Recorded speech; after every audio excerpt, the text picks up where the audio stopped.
gran evento que fue un lujo tenerlo en justamente el Día del Periodista, que para todos es un día muy especial, especialmente para los que estamos acá.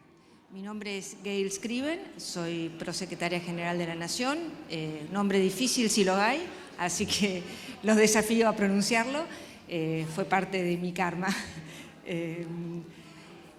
Yo estoy acá para contarles un poquitito uno de nuestros grandes desafíos para la prensa, que es el debate sobre la libertad de expresión. Para contarles un poquitito de intimidad, hoy venimos muchos de nosotros de un acto en la Academia de Periodismo en donde se entregaron la pluma de honor a 3 grandes periodistas. Uno de los grandes debates que había ahí era sobre el periodismo en tiempos de guerra.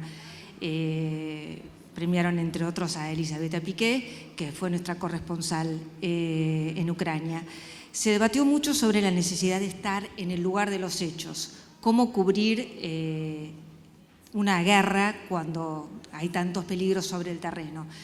Y lo que pensaba también es que de alguna forma venimos de otra guerra, que es la guerra que vivimos nosotros cada uno internamente con el tema de la pandemia, que el periodismo enfrentó otro tipo de desafíos, que era cómo cubrir un hecho tan impredecible y tan desafiante como una pandemia sin poder salir a la calle.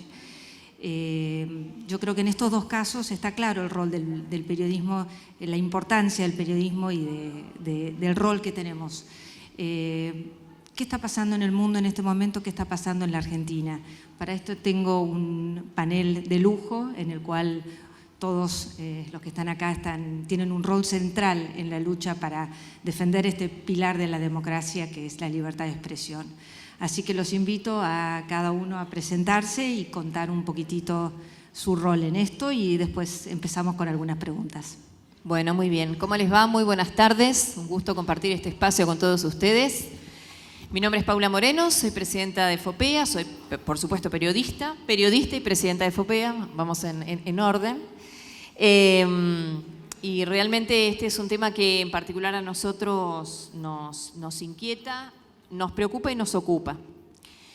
El Foro de Periodismo Argentino tiene 3 pilares centrales que guían su tarea que lleva adelante este año estamos cumpliendo 20 años. Nosotros somos una asociación civil que trabaja por la calidad del periodismo, con nuestra base central. Entendemos que no hay periodismo sin libertad, por eso la libertad de expresión es nuestro segundo eje, y nos caracteriza un trabajo federal. Somos una entidad civil que integran periodistas de todo el país. De hecho, yo misma soy de Patagonia, soy de la provincia de Chubut. Me toca conducir este espacio y pensar el periodismo con toda la diversidad que puede tener, de acuerdo también al lugar. El periodismo es uno, pero créanme que las circunstancias de cada lugar hacen también al ejercicio y la aplicación de ese periodismo. Nosotros trabajamos en FOPEA con un monitoreo de libertad de expresión que lo integran periodistas que de manera solidaria trabajan en las diferentes provincias. Y relevan los casos de ataque a la libertad de expresión que se van dando. Todos los años elaboramos un informe que se presenta el día 3 de mayo, el Día de la Libertad de Expresión, y que nos muestra una fotografía, un estado de situación. Lo que estamos viendo en los últimos años es un crecimiento en la cantidad de casos de ataque a la libertad de expresión. Este año es un 30% más en relación con el año pasado, pero el dato también no solo es el número, que dicho así, bueno, puede resultar frío, sino también los modos, ¿no? En verdad, nuestro último informe habla de nuevas formas de ataque a la libertad de expresión. Ahí la tecnología también está haciendo lo suyo. Los casos de ciberataque, de ciberacoso, las situaciones que están ligadas también con ataques, casi diría en algunos casos una criminalización de la actividad periodística, con algunas cuestiones ligadas con lo judicial, que siguen de cerca por el mero hecho de investigar a periodistas que en varias situaciones no lo están pasando bien o no la han pasado bien. Esos casos inclusive los hemos expuesto a nivel nacional y estamos trabajando para llevarlos también fuera de nuestras fronteras, digo, ¿no? En otros espacios para que se entienda que efectivamente necesitamos cobertura, sobre todo en los casos de periodismo de investigación, que entendemos que además de ser la base de la investigación siempre está presente en el ejercicio periodístico. Esto casi es una verdad de perogrullo, pero en verdad la investigación a fondo es la más cuestionada o castigada, diría también. En este encuentro en la Academia de Periodismo, hoy los 13 periodistas que fueron distinguidos son 3 grandes periodistas de investigación, y uno de los casos que mencionaba, un querido amigo y respetado colega que es Daniel Enz, es que él realiza investigación en Entre Ríos y decía, quedan muy pocos periodistas de investigación, somos muy pocos. Y la verdad que este es un tema que debemos mirar con mucho cuidado, porque la verdad es que, insisto, la base del periodismo es la investigación, y la investigación profunda. Ahora, ¿por qué? El panel se llama el periodismo que tenemos, ¿no? El periodismo que queremos y el periodismo que no. Y el periodismo, exactamente, el periodismo que queremos y el que no. Yo quiero un periodismo de investigación, y ustedes dirán, bueno, si es la base, ¿qué otra cosa estarían haciendo? No es tan sencillo. El periodismo de investigación necesita hoy varias cuestiones. Necesita primero una libertad absoluta para ejercer. Y la libertad no siempre tiene que ver con que haya un ojo condicionante diciendo esto no se puede hacer. Tiene que ver con condiciones de trabajo que lo permitan, tiene que ver con un escenario con tiempos de trabajo, con realidad dentro de los medios, con metodología, con capacitación, con equipos formados para investigar, que no siempre están en línea, digamos, ¿no? Porque muchas veces nos tapa la coyuntura. Y ayer un periodista de investigación que admiro mucho me decía, y también faltan audiencias. No rinde el periodismo de investigación, ¿no? No se ve, no lo miran. ¿Qué nos pasa? ¿Por qué miramos para otro lado? Porque es más interesante, te cuento los 3 feriados del mes que viene y esa es la nota más leída del día. Un gran desafío para los medios, digamos, cómo invertir y cómo dedicarle tiempo y dejar a un periodista que pueda dedicarse mucho tiempo a una investigación y no de golpe la respuesta fácil que es, como vos decís, los feriados del próximo mes, ¿no? Claro, por ejemplo, ¿no? Entonces digo, a ver, cuando hablamos de libertad de expresión, nosotros entendemos que la libertad de expresión no es un tema de periodistas, o no es un tema solo de periodistas, si queremos verlo así. La libertad, como principio, digamos, estamos hablando de un derecho humano, ¿no? Pero además estamos hablando de la necesidad de que todos nos apropiemos de la libertad de expresión, de que todos seamos parte, de que todos exijamos. Porque en verdad, el hecho de que los medios puedan trabajar en libertad no es efectivamente una dádiva para periodistas, es nada más ni nada menos que una construcción democrática, es la base de la institucionalidad, es la base de la construcción democrática que todos deseamos tener, entiendo. En eso estaremos todos de acuerdo, ¿no? Y los periodistas en ese escenario tenemos una tarea muy importante. Ahora, ¿qué periodismo quiero tener? También quiero tener un periodismo autocrítico. ¿Estamos en condiciones los periodistas para asumir estos desafíos? ¿Estamos dispuestos a asumirlos? ¿Sabemos mirarnos y decir me equivoqué? Este es el periodismo que nosotros creemos que es necesario. El periodismo de la autocrítica, el periodismo que debe trabajar con libertad, el periodismo que necesita condiciones de trabajo. Un periodista que tiene 3 trabajos para hacerse un sueldo digno, le va a resultar bastante difícil también poner la cabeza en un trabajo de fondo. En el país hay muchos lugares donde se puede ganar mejor y hay muchos lugares en provincias, por ejemplo, digo, no tan lejos, que cuesta mucho, ¿no? Digo, tenemos una realidad económica dentro de los medios que también es apremiante. Y los periodistas también están en ese escenario. Solo para dejar esto planteado y bueno, después seguiremos. Muchas gracias. Andrés, ¿querés seguir vos? ¿O Miriam? Bueno, gracias. Bueno, buenas tardes, buenas noches. Muchísimas gracias. La verdad que ustedes, no sé si está Jessica por acá, los profesores, pero se merecen una buena nota. Todos los alumnos que se quedaron hasta último momento, ahí están.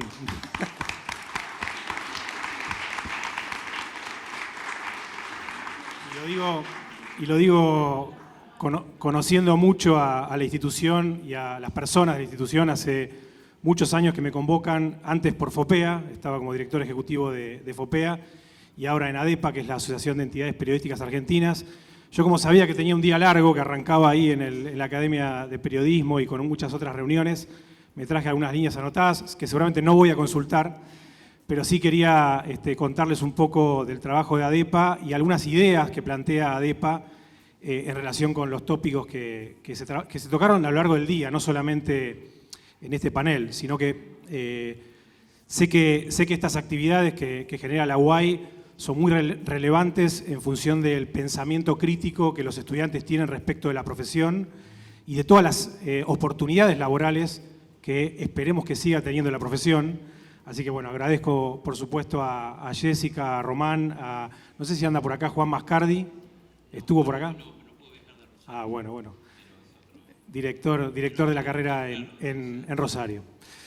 Bueno, les decía, les comento algunas ideas que traje por escrito, pero la idea también es anticiparme a lo que después pueda ser un diálogo con Paula, con Miriam, con Gail, con Román. Y si bien hablo a título individual, por supuesto, porque soy una persona que está hablando en este momento, vengo en representación de ADEPA, como que les contaba, es una entidad que este año celebra su 60 aniversario y en cuya acta fundacional, en el año 1962, ya se proponía defender la libertad de expresión en general y de libertad de prensa en particular, ya que sin ellas no es posible una auténtica democracia. Exactamente las mismas palabras que comentaba recién Paula. Hoy agregaríamos también, o si me permiten agregar un concepto, por supuesto que no es posible tampoco una auténtica república sin ese ejercicio profesional del periodismo y de la libertad de expresión en general y la libertad de prensa en particular. Es importante, a 60 años de este planteo, que sigamos trazando esa relación directa y consecuente entre el ejercicio profesional del periodismo en un clima de libertad con la misma noción de democracia y de república. ADEPA agrupa actualmente a cerca de 200 medios impresos y digitales en todo el país, medios de todo tamaño y escala, y que luchan cada día por sostener sus tareas informativas en un contexto cada vez más complejo, especialmente por el cambio de paradigma en el consumo de la información por parte de las audiencias, otro tema que también tocaba recién Paula, que conllevó asimismo a un cambio de modelo de negocio para el financiamiento del periodismo. Seguramente ustedes a lo largo del día han escuchado hablar muchas veces de esto, de la crisis de los medios, de la crisis del modelo de negocio, del cambio de paradigma en el consumo por parte de la información, por parte de las audiencias. Pero nosotros creemos desde ADEPA que es importante vincular ese tema, el del cambio fenomenal que se ha dado en nuestra industria, con la vigencia plena de la libertad de expresión, no solo en Argentina, por supuesto. Desde hace varios años se habla de la importancia que los medios y el periodismo encuentren una estrategia en pos de su sustentabilidad. Este es un concepto que lo hemos escuchado, recientemente estuvimos participando, tanto Paula como Miriam como yo, estuvimos en una asamblea que tuvo la UNESCO en Uruguay, con motivo justamente del Día Mundial de la Libertad de Prensa, que se conmemora en todo el mundo el 3 de mayo, y ahí pudimos escuchar claramente cómo se advertía los riesgos para la libertad de expresión si los medios de comunicación, si la industria periodística y si el periodismo no encuentran vías alternativas para su sustentabilidad o sostenibilidad, como se dice también en otros países. Y esto no lo digo yo, digamos, lo dijo la propia directora general de la UNESCO, la voy a citar, a Audrey Azoulay, en un mensaje que dio justamente en el marco de la conmemoración del Día Mundial de la Libertad de Prensa, dijo que defender la libertad es un pilar de las sociedades democráticas en un mundo sacudido por la explosión de la tecnología digital en nuestras vidas. Y digo un pilar porque el sello de las democracias es la búsqueda de soluciones mediante el debate argumentado, no por la fuerza. Esto implica espacios de discusión basados en hechos probados y verificados, y esos espacios no pueden existir sin la prensa independiente y el periodismo profesional. Parafraseando a la UNESCO y a su directora, en la era digital debemos renovar aún más nuestro compromiso con la defensa de la libertad de expresión y con la información libre e independiente.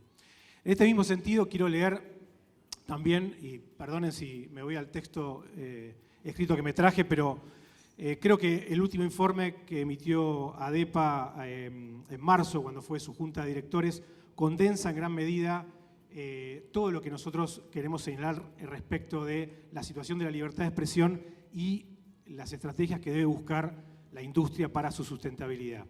Y alude también a lo que vos decías, Gail, respecto del contexto pandémico o pospandémico.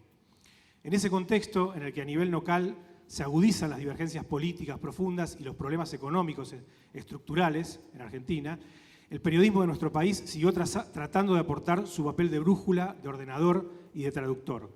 Siguió poniendo luz a lo desconocido, transparentando lo que se quería ocultar, denunciando los autoritarismos y las arbitrariedades, abriendo los ojos de un mundo que se hermanaba en la solidaridad y hacía frente a la irracionalidad. Siguió apostando a preservar derechos humanos básicos como la vida y las libertades públicas. Pocos tiempos como estos últimos fueron tan elocuentes en mostrar para qué sirve la prensa.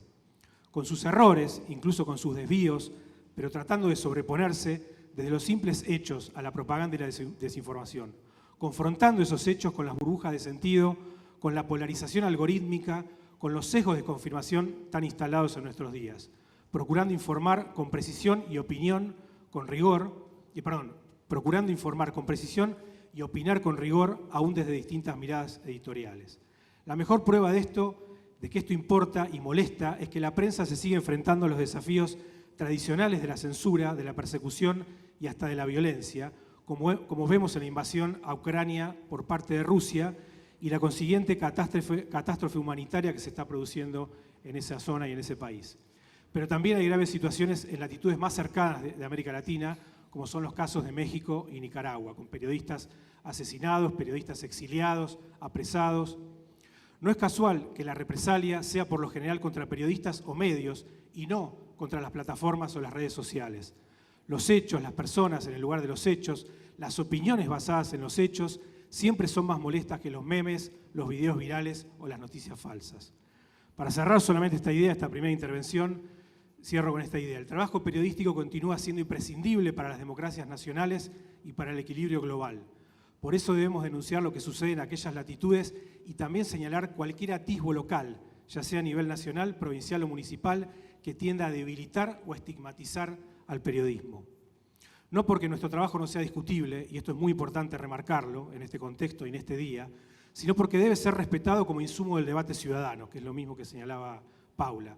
Recurrir a la burla en redes, promover un insulto al aire, agraviar a un medio por un artículo o increpar a un profesional en una conferencia de prensa son prácticas antidemocráticas que se agravan cuando provienen desde lo más alto del poder y es necesario desterrarlas. Con esto, que forma parte, les repito, del informe que expuso ADEPA en el marco de su Junta de Directores en el mes de marzo, cierro esta primera parte con algunas ideas, fuerzas que tienen que ver con aquel origen que les marcaba respecto a la importancia para la vida democrática, para el desarrollo de la ciudadanía y de una república, el hecho de que podamos gozar de un periodismo en libertad y con responsabilidad, como bien marcaba recién también Paula. Muchas gracias. Gracias.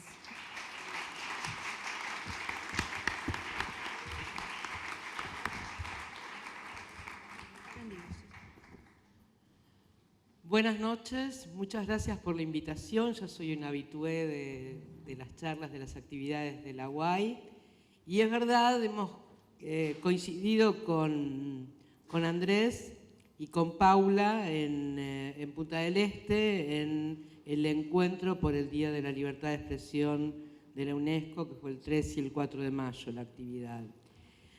Y me llamó muchísimo la atención porque algo que veníamos trabajando desde la Defensoría del Público, que es un organismo creado por la Ley de Servicios de Comunicación Audiovisual, autónomo, con dependencia funcional del Ejecutivo, que no tiene ninguna potestad sancionatoria, sino una función pedagógica y de diálogo, que es el fenómeno de la violencia política contra las mujeres, que es un término un poco engañoso si tenemos en cuenta nuestra historia reciente, pero somos testigos de esta violencia ejercida desde algunos medios de comunicación y desde las redes sociales y algunas plataformas digitales, algunos sitios o pseudositios de noticias contra mujeres comunicadoras y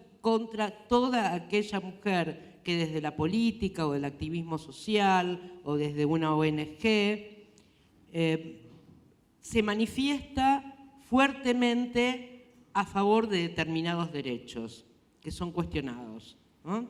Cuando nosotros pensamos en el origen de Internet, pensábamos en Internet como una plaza pública donde todos íbamos a equiparar nuestras posiciones e íbamos a poder debatir en un clima de igualdad y tolerancia y nos íbamos a enriquecer. Puedo pensar en un montón de circunstancias en que el potencial democratizador de Internet funcionó. Claramente el Ni Una Menos en nuestro país, un grupo de periodistas que a través de Twitter pone sobre el tapete la injusticia y la desprotección que estábamos viviendo y seguimos viviendo las mujeres en nuestro país cuando tenemos que lamentar víctimas de femicidios casi a nivel diario, y eso es de los que se conocen y que no son disfrazados como suicidios o accidentes, etcétera, etcétera. Cuando nosotros pensamos en esto, en convocatorias a manifestaciones populares en Chile o estudiantiles en Chile, o en circunstancias en otras latitudes, pero circunstancias democratizadores, protestas sociales democratizadoras, reclamos realmente potentes, vemos la parte clara, luminosa de Internet y no vemos la parte oscura de Internet. La parte oscura de Internet es la que, por ejemplo, expresó cuando abandonó su cuenta de Twitter con 1,5 millones de seguidores la alcaldesa de Barcelona, Ada Colau, o cuando la legisladora de la Ciudad de Buenos Aires, Ofelia Fernández, la legisladora más joven, tuvo que abandonar su cuenta de Twitter, no la cerró, por el impacto emocional que tenían las agresiones que se referían a su físico, a su sexualidad, que se referían a sus saberes o su aptitud para estar en el cargo. En general, estos ataques, esta violencia digital, que es violencia política contra las mujeres, tiene repercusiones físicas y psicológicas en las personas, pero tiene básicamente impacto en la libertad de expresión. Lo que quieren es silenciar a esas mujeres o diversidades que se expresan. Lo que quieren es expulsarlas del ágora. Ada Colau decía, yo nunca le he temido a la crítica, pero Twitter es una cloaca. Y les confieso que muchas veces yo he pensado en abandonar mi cuenta de Twitter. Obviamente no tengo 1,5 millones de seguidores, pero la verdad es que a veces el costo emocional de participar en una discusión que no tiene que ver con ideas, sino que tiene que ver con descalificaciones y agresiones, es muy alto. Esto es un aspecto preocupante que afecta a la libertad de expresión y que está siendo examinado por organismos supranacionales, como Naciones Unidas y la OEA. Lo mismo que el fenómeno de la desinformación. El fenómeno de la desinformación, tengo que decirle, tiene mucho que ver con la precarización laboral. No siempre hay una mente maquiavélica que lo que pretende es torcer la voluntad popular en una elección o lo que pretende favorecer a una cierta empresa vendedora de vacunas, ¿no? O a un determinado país productor de medicamentos. Muchas veces los errores se cometen porque los periodistas, como bien dijo Paula, estamos absolutamente precarizados. Ayer Cipreva presentó un informe sobre las condiciones de trabajo de los periodistas y la mayoría de los y las trabajadoras de prensa ganan por debajo de sus necesidades. Es decir, no pueden cubrir con sus sueldos la canasta básica.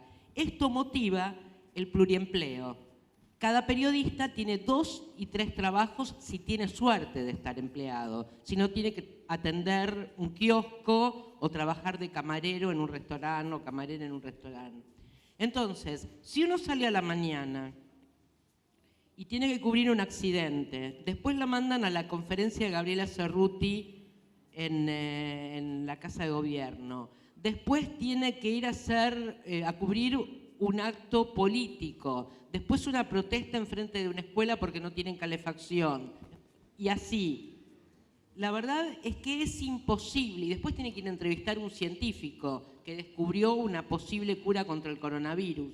Ahora digo, ¿qué persona puede tener el tiempo de nutrirse?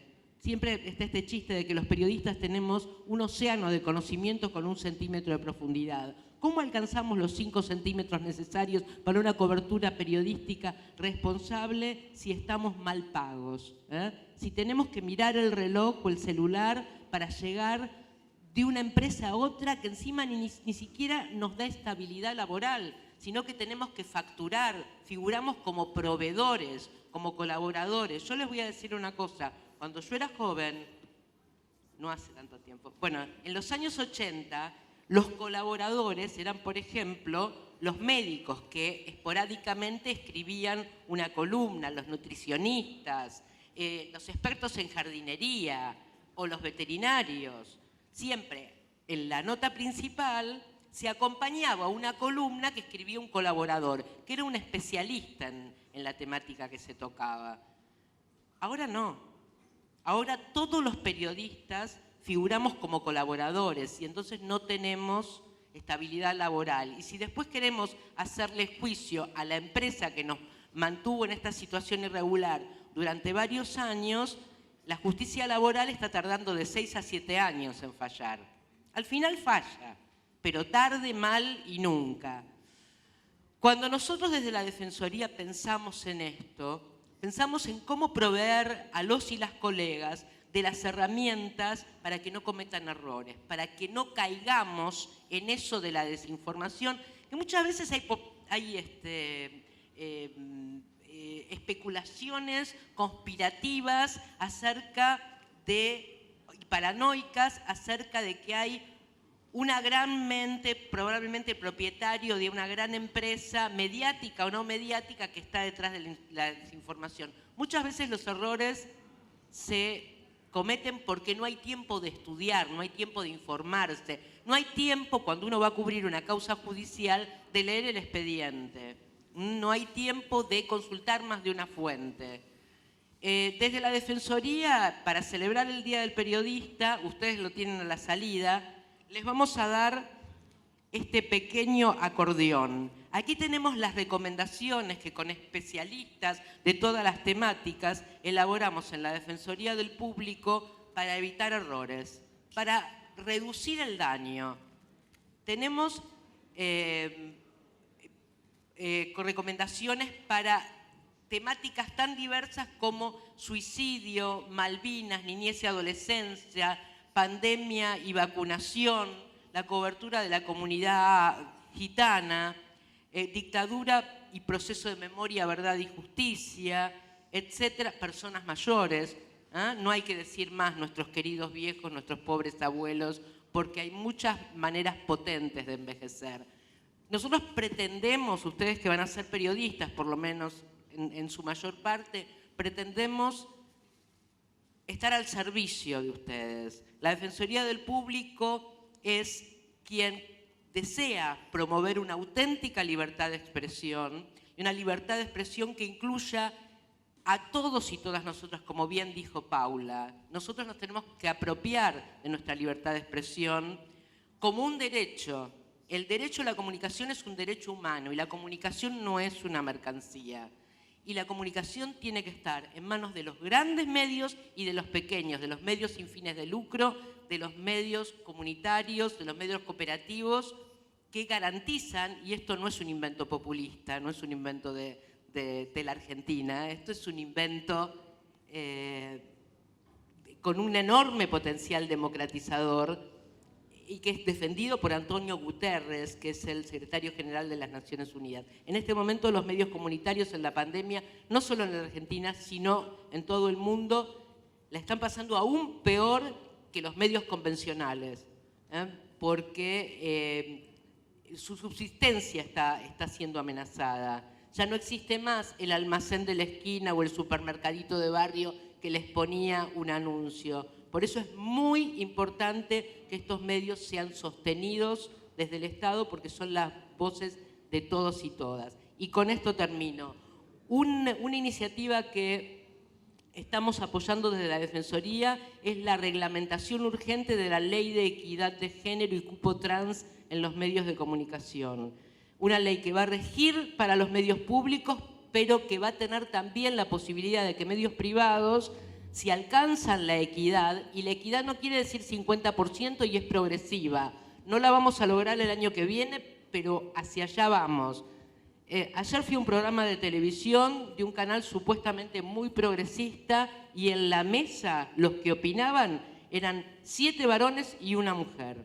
Eso no puede ocurrir más. Las mujeres estamos formadas, veo muchas caras de mujeres acá. Ustedes tienen que tener derecho a opinar en los medios de comunicación, pero tengo una buena noticia. En el último monitoreo de la Defensoría del Público, las columnistas de economía en el 2021 fueron en un 63% mujeres, algo que no había pasado nunca antes. Estamos tomando conciencia de que las mujeres y las diversidades tenemos que ocupar nuestro lugar. Estamos tomando conciencia en esta profunda revolución cultural que significan los feminismos en la Argentina, que es necesario tener perspectiva de género y que esta perspectiva de género puede estar promovida por una figura que está siendo impulsada desde Naciones Unidas, que son las editoras de género, y ya hay 11 en el país. Parecen muy pocas, pero hacen mucho. Gracias.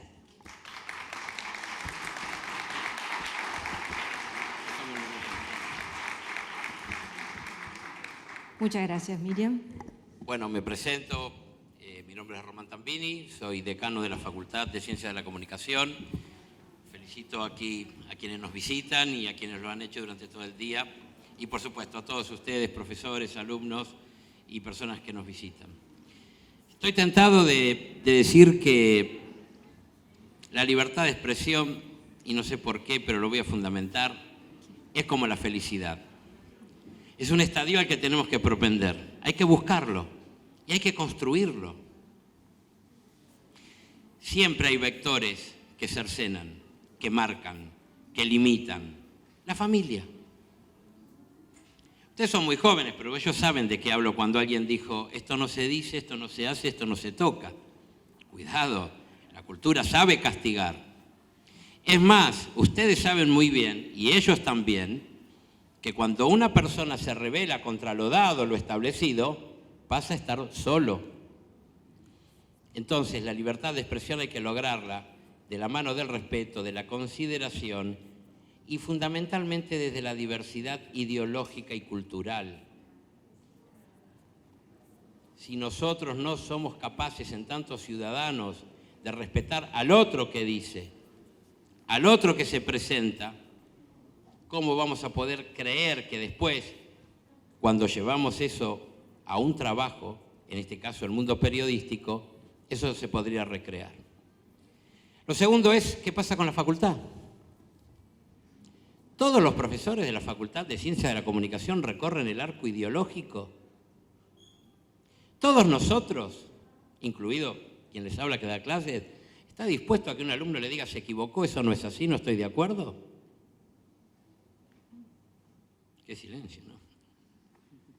Pues bien, la caridad bien entendida comienza por casa, pues aprendamos que en la universidad es fundamental no solo recorrer el arco ideológico de derecha a izquierda y de izquierda a derecha, sino y fundamentalmente prestar atención a lo que pasa en el extramuro desde el otro lado. Andrés nos cuenta lo que dice ADEPA. Aquí, déjenme acordar, Miriam nos cuenta lo que dice la Defensoría del Público. Paula nos cuenta lo que dice FOPEA. Aquí, la estimada que tiene un apellido muy difícil y no me voy a jugar. Ayúdame. Nombre también, que escribe. Bueno, gracias. viene nada más ni nada menos que desde el diario La Nación. Para nosotros todos los elementos son sensacionales, fundamentales y los tenemos que cuidar. Cuando uno estudiaba periodismo, y ya voy cerrando, nos enseñaban que una cosa era el tratamiento editorial de la información, allá la editorial, y otra cosa era el tratamiento periodístico de la información, allá los trabajadores, los obreros de la información. Nos parece, y esta es la propuesta de la Unidad Académica de Comunicación en la UAI y a través de la carrera que dirige maravillosamente Jessica, es que, señores, señoras, no hay que fracturar, no hay que fisurar, hay que acordar. Y acordar es dialogar. Y para dialogar hay que fundamentar. Y a veces nos metemos en divorcios, en grietas, en líos que ni siquiera nos consideran. Por eso para nosotros cuando ustedes vienen aquí y nos muestran la realidad de los medios de comunicación, lo que les queremos decir es que aspiramos a construir un futuro profesional, primero que tenga juicio crítico, segundo que tenga la autoestima para estar seguro y convencido que aquello que pregona, aquello que dice, aquello que es capaz de establecer, tiene respaldo, no solo desde el saber científico, sino también desde el saber común vulgar. Pero por sobre todas las cosas, es una persona que no olvida lo inmanente, que no olvida los valores de los que hablábamos hoy, que tienen que ver con que nos vamos a refugiar, mucho más que en la credibilidad, en la veracidad. Porque desde la verdad, que según Nietzsche no existe, pero que nosotros de alguna manera la podemos construir colectivamente, creemos que tenemos las competencias suficientes como para algún día visitarlos y decirles, aquí estamos, venimos desde la UAI, los queremos seguir escuchando. Sean bienvenidos y gracias. Muchas gracias. Me tengo las manos. Muy interesante también lo que mencionaba sobre la diferencia entre la información y la opinión, que me parece que tiene que ver con la transparencia en la información, el poder diferenciar lo que es una opinión y una explicación de un hecho de lo que es la información pura y dura.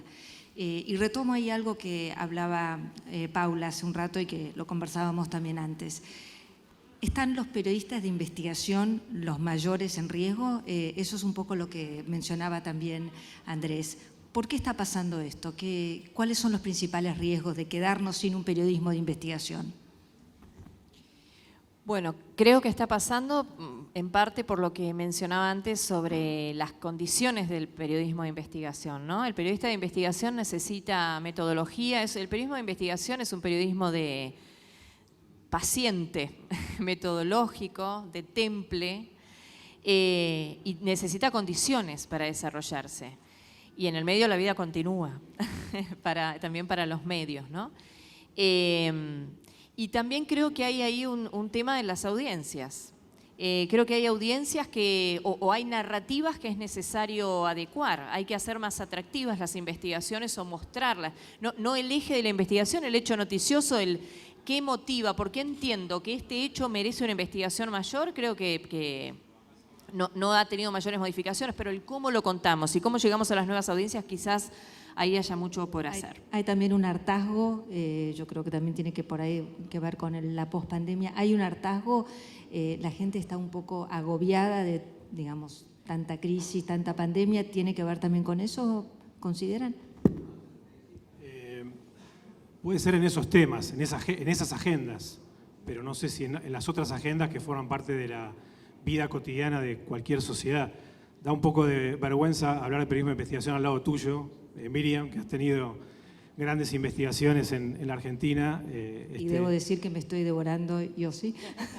Exactamente. No, yo voy a agregar un factor más que me parece, haciendo una evaluación rápida respecto de tu pregunta y también de lo que escuchábamos hoy. Hay un periodista que se llama Daniel Enz, que si no lo conocen o no lo han leído alguna vez, es un periodista santafesino que vive y trabaja en la provincia de Entre Ríos, que está por publicar su libro número 17, ¿sí? Ha tocado todos los temas que tienen que ver con la comunidad entrerriana y más allá de las fronteras de la provincia, incluyendo temas de violencia de género, temas de abusos en la Iglesia Católica en la provincia de Entre Ríos, incluyendo temas de narcotráfico, lavado de dinero, corrupción. Es quien ha hecho la investigación por la cual hoy ha sido condenado el exgobernador Sergio Uribarri, actualmente embajador en Israel. Y, bueno, ya no, perdón, pero ha sido condenado hace poco a 8 años de prisión por el origen, ha sido una investigación de Daniel Enz. Y Daniel Enz reflexionaba hoy, cuando le entregaron la pluma de honor en ese acto que comentaba Gail al principio de nuestra charla, que hay mucha presión judicial. Hay mucha presión judicial y eso se vive en la ciudad de Buenos Aires intensamente, y vos me imagino que habrás recibido un montón de cartas, documentos a lo largo de toda tu trayectoria, Miriam, pero a los periodistas del interior, y especialmente a las pequeñas publicaciones, como es el caso de la revista Análisis, que es del propio Daniel, les causa un perjuicio enorme desde el punto de vista económico responder a una demanda, por más que sea una carta documento donde piden la remoción de alguna línea de uno de sus artículos. Digo, todo ese peso judicial que lo ha padecido desde Daniel Santoro en Clarín a Santiago O'Donnell por la publicación de un libro en una entrevista que le hizo al hermano del expresidente Macri. Digo, ahí tenemos 2 casos concretos donde la presión judicial es muy fuerte y muchas veces hace que el periodista tenga que dedicarse más a contestar esas demandas, esas cartas documento, que a investigar. Digo, eso es un elemento más que me parece importante resaltar como parte, bueno, de una práctica profesional y que hace también a la vida cotidiana en las provincias, donde, como decía hoy Daniel, vos te cruzás no solamente con el funcionario corrupto o con el cura abusador, sino con el narco que vive a 3 cuadras de tu casa. Muy interesante eso que hablas sobre la judicialización y, bueno, Miriam, como hablaba también sobre las redes sociales. ¿Consideran que hay algunos otros aspectos que presionan a los periodistas? Digamos, ¿desde qué otros lugares pueden venir las presiones? Uno de los fenómenos que se está dando últimamente es que surgen ciertos sitios pseudonoticiosos que se dedican a difamar a colegas. Le pasó al propio Daniel Enz. Empezaron a publicar en un sitio determinado de su provincia, amparado en la libertad de expresión, obviamente, ¿no? Que se dedica justamente a difamar, que opera, no sé si para determinado sector político o opera para conseguir publicidad, para subsistir. Hay también aquí en la provincia de Buenos Aires 2 o 3 sitios de estas características donde una persona que se autodenomina periodista en realidad ataca a otros periodistas. Estuvimos asistiendo hace poco a una chica, una comunicadora feminista, no esta de La Rioja, sino una comunicadora bonaerense, una chica muy joven, que se vio atacada, se vio humillada con una caricatura donde se habló de su sexualidad, donde se habló de su identidad de género, donde se habló de si se depilaba o no se depilaba, o si era deseable o no sexualmente, una cosa realmente preocupante, pero una cosa que se replica. Yo no quiero ni siquiera repetir lo que dijeron del ruso Enz en esa página. Lo real es que cuando uno piensa, porque recibimos los reclamos en la Defensoría, y la verdad es que primero la Defensoría no sanciona, y después la Defensoría no tiene competencia sobre estos medios. La respuesta es, ¿quién puede hacer algo? Hay que ir por vía judicial. La vía judicial es lenta, es costosa, es desgastante, y mientras tanto, estos medios de comunicación horadan la libertad de expresión de los periodistas realmente serios y sin ningún compromiso, como Daniel Enz, que me consta porque con Daniel somos amigos desde 1987, que cuando yo trabajaba en la Casa de Entre Ríos en Buenos Aires, que a Daniel no le importa cuál es el signo político de la persona que investiga. Daniel investiga la corrupción. O sea, esto es muy importante, porque hay algunos periodistas de investigación que tienen mucha pantalla e investigan solo para un lado, ¿no? Entonces digo, yo admiro al ruso Enz y creo que nunca más merecido ese premio porque no tiene falsas lealtades. Porque con la corrupción, aunque sea la corrupción de un amigo, no hay justificación. Ese es el verdadero periodismo de investigación. El que no mira el signo político de la persona a investigar, sino que mira si cometió una falta ética grave o un delito. Yo creo que esas son las pautas del verdadero periodismo de investigación. Y no hay que confundir el periodismo de investigación con la denunciología, que es otra cosa, ¿no? El periodismo de investigación requiere paciencia, requiere años de esperar, requiere que la fuente esté decidida a hablar, requiere verificar por más de un lado aquello que te dice la fuente.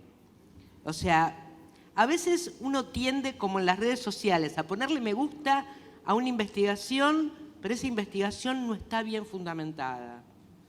Esa investigación es producto de la calentura. Yo quiero que este tipo sea corrupto.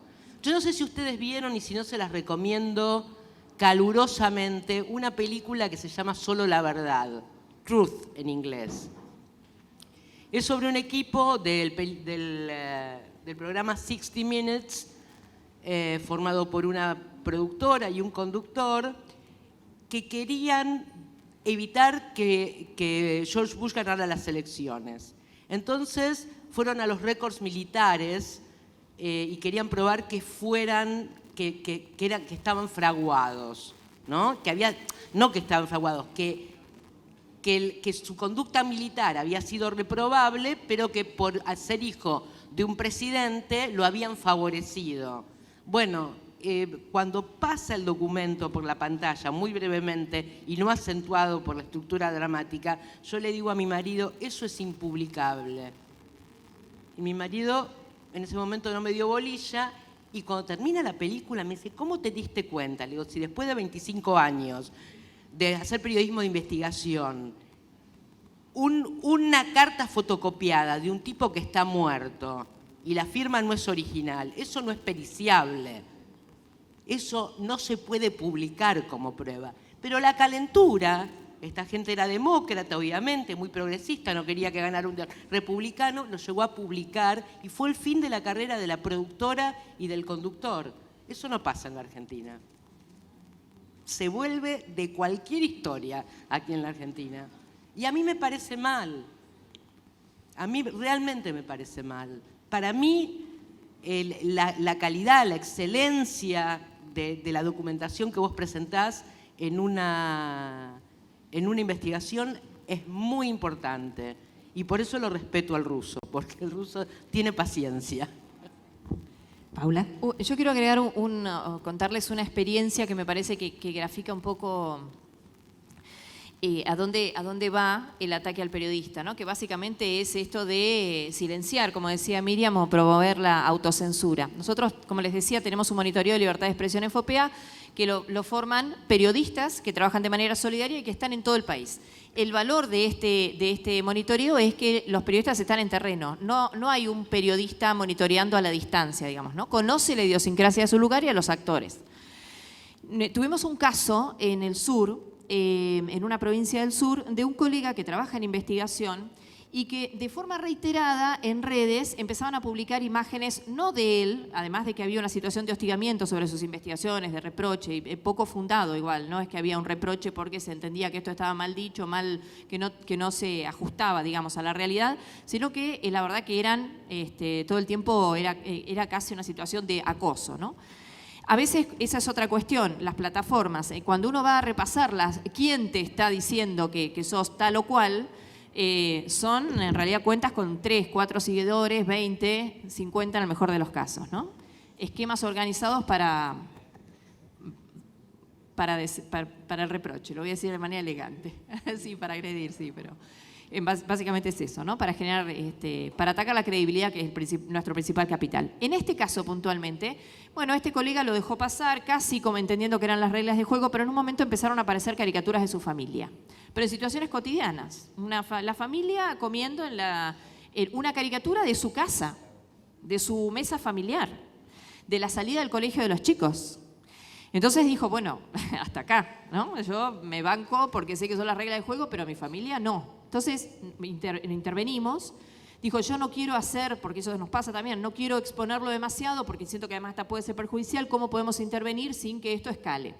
Entonces empezamos a trabajarlo. La realidad es que ese sitio que estaba publicando en redes, pero que había un sitio web, nadie lo conocía. O sea, no tenía un dueño, no era la nada misma, pero hacía mucho daño.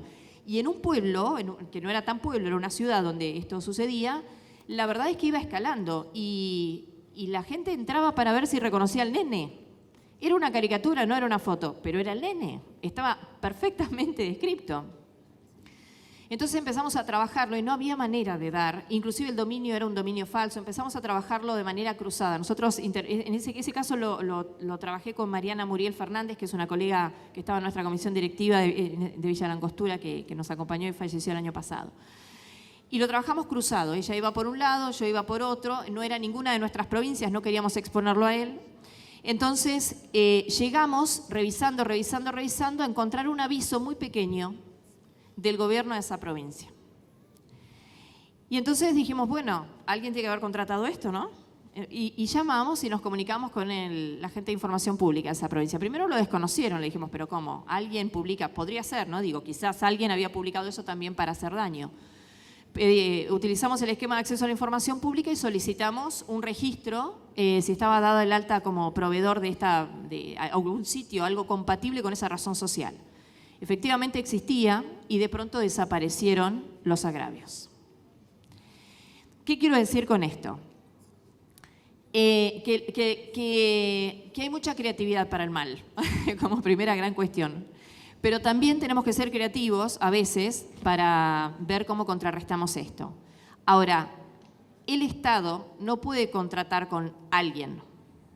Con alguien, efectivamente, si alguien tenía un nombre y un apellido, digo, alguien habrá firmado la orden de publicidad, ¿no? Pero ¿cuál es la intervención, por ejemplo, en un tema de estas características, la distribución de la publicidad oficial, en el fomento de las buenas prácticas? ¿No? Digo, no se ve eso, no se mira, no. Y no estoy hablando de buenas prácticas, estoy hablando de algo que efectivamente era lesivo, ¿no? Que además uno veía el sitio, no tenía una foto, tenía caricaturas, era injurioso y además tenía la imagen de un nene, por ejemplo, digo, ¿no? Como muy básico. Entonces, me parece que los periodistas tenemos mucho para hacer, como les decía antes, en la autocrítica en nuestra profesión, los medios tienen mucho para hacer y también en casos como esto de distribución de publicidad oficial, también habría que analizar algunas situaciones de estas características. Hay sitios que están, y que lo hemos visto y en las provincias se ve mucho, solamente sostenidos por el copy-paste. Todo gacetillas oficiales. Todo gacetillas oficiales. Hablemos de periodismo entonces, ¿no?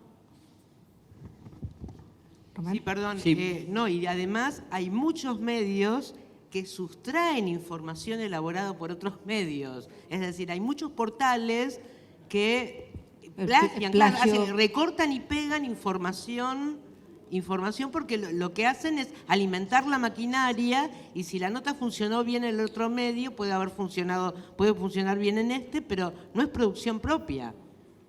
No es... Pensaba en la indignación que a veces vemos en ciertos programas de televisión que se asumen como periodísticos y no hay chequeo de la fuente. Lo más elemental de lo que fue elemental. Tambini dijo, la UAI es un desastre. Lo dijo y ahora lo dije. Entonces sí lo dije. Claro, y ahora hay que revisar el contexto. No podemos prescindir del contexto. Y lo hacemos a menudo. Y eso también es falta de rigor profesional. Y algo que nos tiene que quedar claro para nosotros como parte de esta organización universitaria.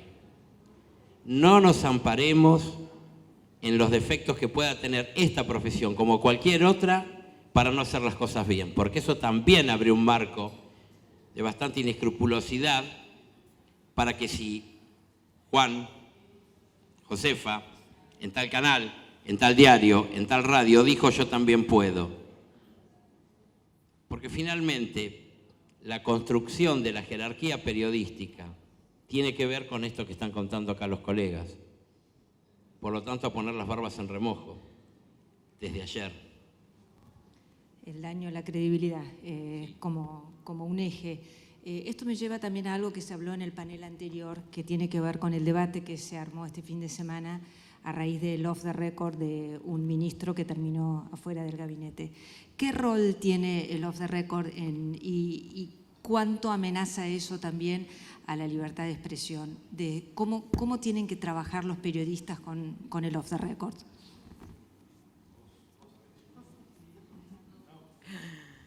Bueno, en principio, un off the record es un off the record. Es decir, si uno pacta con un entrevistado que la información que recibe no debe ser atribuible, bueno, hay que chequearla por otro lado. Me parece que es irresponsable publicar una información sensible que fue suministrada en off the record sin chequear la veracidad de esa información, sobre todo cuando hay un hecho grave de presunta corrupción, de corrupción en el medio. Hay excepciones cuando lo que me dice la persona puede generar, estoy pensando en el caso Astiz Gabriela Cerruti, puede generar un daño o un peligro social si me lo guardo. Es decir, Astiz le dijo a Gabriela Cerruti, presuntamente en un off, que él era la persona mejor capacitada para matar a un periodista o un político. Entonces ella lo reveló. Me parece que en esa situación, cuando un genocida, un comando, me está diciendo que está dispuesto y preparado a matar a un político o un periodista, creo que esto es denunciable, que hay una cuestión de responsabilidad ciudadana. Pero yo tomaría caso por caso. El principio general es que el off the record no se traiciona, pero que antes de publicarlo hay que arroparlo de verosimilitud. No, yo coincido y me parece que el off the record es una institución muy importante para el periodismo, para el desarrollo del periodismo, en particular para el periodismo de investigación, pero también para el periodismo cotidiano, sobre todo en escenarios complejos donde muchas veces los funcionarios no hablan en público o no hablan públicamente. Entonces, bueno, el off the record es una herramienta muy valiosa, pero tiene que estar acompañada de todas las características que recién describía Miriam, ¿no? Respecto del chequeo, de lo que se dice y de la atribución a la que se dice la información a través de otra fuente, en lo posible, lo más independiente posible de la que dio la información en off the record. Y después hay niveles, ¿no?, de off the record que seguramente lo deben haber estudiado y si no lo estudiaron ya lo van a estudiar, respecto de la profundidad y de la atribución, de los niveles de atribución del off the record. No sé si Paula tiene que decir algo más sobre este tema. Yo tengo un tema más, pero para pelearme con Miriam. Yo solo lo que quiero decir es que la discusión de estos días planteó el tema del off the record como si fuera una excepción. Y la verdad que el off the record es de uso corriente, no podemos desconocerlo. Que nosotros tengamos después la tarea del chequeo, como levantarse y respirar, digamos, en el ejercicio periodístico, eso es así, no podemos obviarlo. Pero que existe el off the record, que los funcionarios usan el off the record. En la Argentina y en el mundo. En Argentina y en el mundo, totalmente. Digo, no es un hecho novedoso o esto se usa o no se usa. Se usa. Que se diga o no se diga, pero se usa, digo, existe y no es sino incluso el cuidado es para la práctica profesional nuestra, porque nos pueden estar operando. Tranquilamente nos dicen, te cuento algo, vos publicás con toda tu confianza y después te salen a desmentir rotundamente. Entonces, una vez más, el equilibrio y cero ingenuidad cuando estamos al menos con información tan sensible. Creo que esto es vital. Porque cuando uno practica el periodismo de investigación, todas las fuentes son interesadas. Es decir, no hay una fuente que sea ingenua. No hay nadie que no tenga una agenda. Desde el marido que quiere perjudicar a la exmujer o la mujer que quiere perjudicar al marido porque la dejó, o sea, nada, aunque sea una cuestión sentimental, afectiva, de reivindicación, siempre hay una agenda. Lo que uno tiene que tener claro es cuál es esa agenda, ¿no? Y si no es tan pesada esa agenda que está tiñendo la información que te acercan. Ahora, yo les voy a dar un ejemplo, hablando del personaje que está en el candelero, Yossi. Yossi vino a decirme que tenían infiltrada la agencia periodística Rodolfo Walsh, con un tipo que se llamaba Américo Balbuena, que se hacía pasar por periodista e iba a cubrir las tomas de empresas recuperadas, las marchas estudiantiles. Yo no es que fui y lo publiqué, ¿no? Primero le dije, tráeme una prueba. Tráeme una prueba. Entonces, Yossi me trae una nota firmada por Américo Balbuena y Américo Balbuena en la lista de sueldos de la policía. O sea, me trae el recibo de sueldo de Américo Balbuena. Me dice, mira, es policía y está en la agencia Rodolfo Walsh. Y con ese nombre era muy raro que fuese un homónimo, pero yo chequeé el nombre también para ver si no había dos personas que se llamaran igual. Después, antes de publicarlo, llamé a la gente de la Rodolfo Walsh y les pregunto, ¿ustedes tienen una persona con ustedes que se llama Américo Balbuena? Sí, es un compañero. Fue compañero mío de la secundaria, me dice uno. Casi lo nombro padrino de mi hijo. Le digo, bueno, ¿estás sentado? Es policía. Y saqué el sobre con la documentación que me había dado Yossi y se las mostré, porque no me iban a creer. Ahora, si yo, solo porque lo que me dijo Yossi, que es mi fuente, que es un servicio, voy y lo publico y no verifico ni le pido que me traiga la prueba irrefutable de lo que me dice, es así, puedo estar siendo víctima de una operación que va a destruir mi carrera y va a destruir la vida a Américo Balbuena y a todos sus compañeros de la Rodolfo Walsh, que van a empezar a mirar por encima del hombro porque van a sentir que están infiltrados. O sea, a esto voy. Hay gente que te puede decir una información muy valiosa y te dice, no me nombres. Bueno, pero dame pruebas de que esto es así. Mostrame documentación. Si no, no te la puedo publicar. Andrés, me está Vos te mirando querías pelear conmigo. con cara de mala. Te juro que es breve. Pero tengo un contrapunto con lo que dijiste al principio, Miriam, pero en tren de diálogo, como propuso Román, no para pelear. No, respecto del tema del error como parte de la desinformación. Valoro muchísimo el trabajo de la Defensoría respecto de educar, formar, capacitar a los periodistas, a los futuros periodistas. En realidad, todos ya son periodistas los que están estudiando. Felicidades.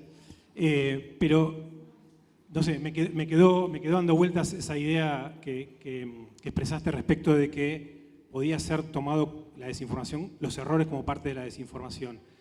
Yo tiendo a considerar que efectivamente la desinformación es producto de alguien que quiere producir un contenido falso, publicarlo, difundirlo en un contexto determinado, y el error periodístico efectivamente existe desde hace muchos años, no es algo reciente ni mucho menos.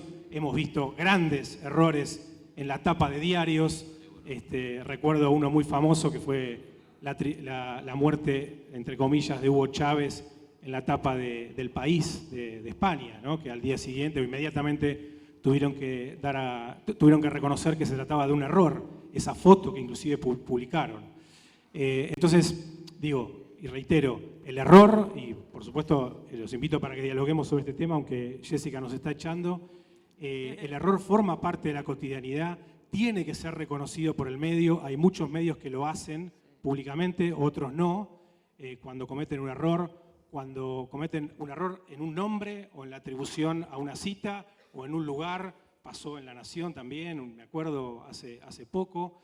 Entonces digo, el error forma parte de la cotidianidad periodística. Yo no lo vincularía con la desinformación, te dejo ya cerrar la idea, pero sí me parece importante tener en cuenta el tema de la capacitación. No estoy desconociendo eso para nada y repito que valoro el trabajo que hace la Defensoría en esa línea. Lamento en este momento, yo soy una gran defensora de el idioma español, el idioma castellano, pero en este momento lamento que no hablemos inglés, porque hay una clara diferenciación entre los tipos de desinformación en inglés. Una cosa es la misinformation, ¿no? Misinformation es un error. Es algo que yo hago sin malicia, porque me equivoqué, porque no tuve tiempo, porque tipié mal, porque no chequeé lo suficiente, pero no hay una intención de hacer daño, de generar daño. En cambio, la disinformation, sí, disinformation involucra daño. Intención. Y malinformation es aquello que es verdad, pero que no genera ningún buen público y no tiene interés. Por ejemplo, decir que un determinado funcionario es gay, cuando él no lo quiere admitir públicamente, cuando no quiere asumir, no salió del closet. Entonces, en un programa de Chimentos dicen, el fulano se lo vio al ministro tal paseando por el Tigre con su novio. ¿A quién le importa con quién se acuesta el ministro? Eso es malinformation. En el idioma inglés están esas tres caracterizaciones, de manera que hay una clara diferenciación entre disinformation, que es con intención de generar daño, y misinformation, que es cuando cometemos un error. Creo que podríamos haber seguido hablando durante un par de horas más, pero muchísimas gracias a todos, apasionante el debate, y me parece que tomo algo que se dijo acá, y es que la libertad de expresión no es de los periodistas, la libertad de expresión es de todos, así que creo que con eso nos quedamos. Bien, felicitaciones. Bueno, los voy a invitar a que acompañemos ahora. Nos quedó algo que es importante, que queremos destacar, y que tiene que ver con hoy al mediodía. Le cuento a los que hoy nos acompañan acá en este panel hermoso, que fue una linda clase de libertad de expresión, la verdad que lo disfrutamos mucho. Estamos en un horario ya que nos cierran, si no daba para escuchar mucho más, pero nos cierran el lugar, no queda otra. Pero nos quedamos, lo tomamos, es precioso. No sé, vos decís, Paz nos querrá acá, bueno, esperemos. Pero estamos muy contentos de escucharlos, la verdad que veía las caras de los estudiantes y decía que qué buena clase de ética y de deontología que estamos teniendo, ¿no? Y de debate sano, de construir conversaciones, que era el objetivo de nuestro evento. Pero tenemos, hoy al mediodía entregamos el reconocimiento a más de 30 cronistas, que son los que en plena pandemia salieron a la calle, ahí están apareciendo los nombres de quienes fueron los homenajeados, y vinieron hoy a buscar sus diplomas. Lili Caruso, que la tenemos aquí presente, estaba al aire y tuvo la gentileza de venir a buscarlo ahora. Así que le voy a pedir que venga, que reciba su diploma. Román, si le entregás el diploma a Lili, como decano de la facultad.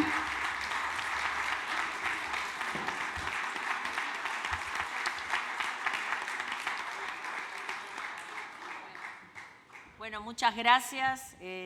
Yo creo que hablando con Jessica estos días y con algunos compañeros, esto es sin duda en memoria de todos los periodistas que trabajaron en la pandemia y que quizás terminaron mal y no están con nosotros, pero nos enseñaron mucho. Les puedo decir a todos que la verdad que fue muy emotivo trabajar también en el tema de pandemia, porque nos cruzamos con distintas realidades y lo hicimos desde la calle.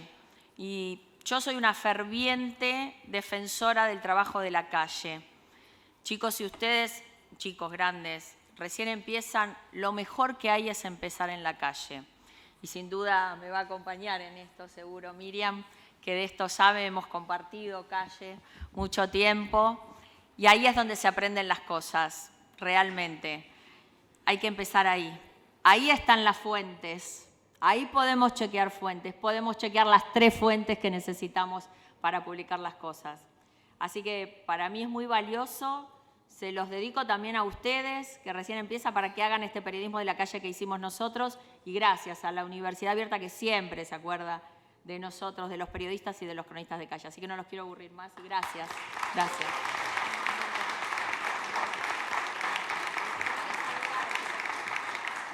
Bueno, enorme panel tuvimos, y lindo momento con Liliana, que tuvimos la oportunidad de que venga a saludarnos también.